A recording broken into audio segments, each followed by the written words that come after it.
Mahal kong Pilipinas, sana nakikinig ka. Gusto ko lang magkwento sa'yo.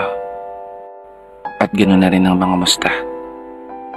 Kahit hindi ka nakakapagsalita, alam kong sobrang nahihirapan ka na.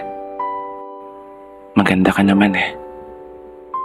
Inabuso ka lang talaga ng mga taong nakala mong aalagaan ka. Mga taong nanumpa ng katapatan sa'yo, na pagsisilbihan ka.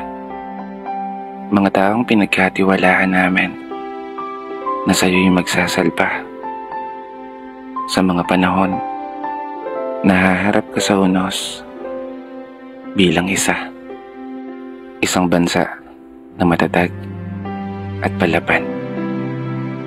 Ngunit naging kabaliktaran, isang bansa na ninanakawan ng sarili mong mamamayan. Isang bansa na dapat ay pinoprotektahan. Ngunit isang bansa na napapaligiran ng mga taong mapanlamang. Kailan nga ba tayo magigising? Kailan nga ba kayo matatauhan? Kailan mo nga ba isa sa puso na inihalal ka ng taong bayan upang maglingkod, hindi para magpayaman, upang magsilbi, hindi para maging gahaman? Imulat mo yung mga mata mo upang tuluyan mong masilayan